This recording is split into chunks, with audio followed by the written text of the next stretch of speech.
Hello friends. ఈ వీడియోలో మనము ఈ డీఎన్ఏ ఫ్రాగ్మెంటేషన్ ఇండెక్స్ గురించి మనం తెలుసుకుందాం. కపుల్స్ ఎవరైతే ఉన్నారో మనకి హాస్పిటల్‌కి వచ్చేవాళ్ళు, "సార్ నాకు సెమెన్ అనాలిసిస్ బావుంది, కౌంట్ బావుంది, మొటిలిటీ, మార్ఫాలజీ అంతా బావుంది సార్.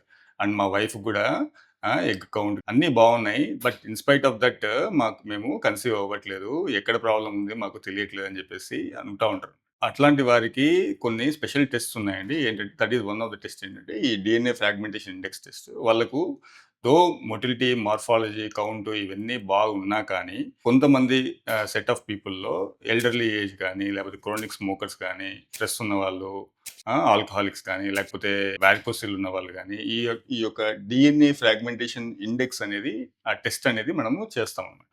ఈ టెస్ట్‌లో మనకేం తెలుస్తుందంటే, స్పెర్మ్ యొక్క డీఎన్ఏ యొక్క ఇంటెగ్రిటీ ఏదైతే ఉందో అది లాస్ అయినప్పుడు, మనకు ఈ యొక్క ఫ్రాగ్మెంటేషన్ అనేది జరుగుతుంది. ఈ యొక్క ఫ్రాగ్మెంటేషన్ గురించి మనకు నవీన్ సీనియర్ ఎంబ్రియాలజిస్ట్ మనకు క్లియర్‌గా ఎక్స్‌ప్లెయిన్ చేస్తారు. Hi friends. సో, ఈ డీఎన్ఏ ఫ్రాగ్మెంటేషన్ అనేది మనం ఎస్సీడీ మెథడ్ అంటే sperm chromatin dispersion test SA అనేది మనం చేసుకుంటాం.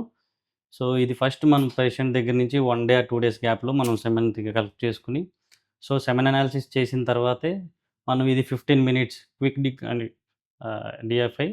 సో, దీనిలో మనం 4 కేటగరీస్‌లో చూసుకుంటాం. దీనిలో ఫస్ట్ వచ్చేసి నో హాలో డిగ్రేడెడ్. దీనిలో డిగ్రేడెడ్ అంటే సో, కంప్లీట్‌లీ డీఎన్ఏ అనేది కంప్లీట్‌లీ డ్యామేజ్ అయింది.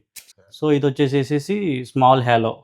సో, దీనిలో గూడా మినిమమ్ 60% అనేది డీఎన్ఏ బ్రేకేజ్ అయ్యి ఉంటది. సో, ఇది medium hollow.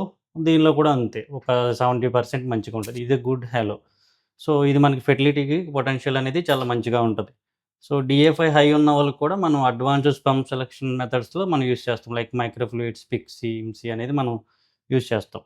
So, based on that కూడా ఈ డీఎఫ్ఐఓలో కూడా మనకేంటంటే స్పెర్మ్ సెలక్షన్ టెక్నిక్ మనకు ఎగ్జాక్ట్‌గా మనం ఐడెంటిఫై చేసి మనము యెస్ సార్. సెలెక్ట్ చేసుకోవచ్చు. సెలెక్ట్ చేసుకోవచ్చు. అండ్ ఈవెన్ ఇది వచ్చేసి ఈ రికరెంట్ మిస్‌క్యారేజెస్ ఉన్న వాళ్ళకి గానీ, లేకపోతే రికరెంట్ ఐవీఎఫ్ ఫెయిల్యూర్స్ ఉన్న వాళ్ళు గానీ, ఇంప్లాంటేషన్ ఫెయిల్యూర్ అవ్వడం గానీ, లేకపోతే ఫెర్టిలైజేషన్ ఫెయిల్యూర్ అవ్వడం గానీ, ఇవన్నీ మనం ఏంటంటే ఈ డీఎన్ఏ ఫ్రాగ్మెంటేషన్ హై ఉన్న వాళ్ళు కూడా మనం చూస్తా ఉంటాం.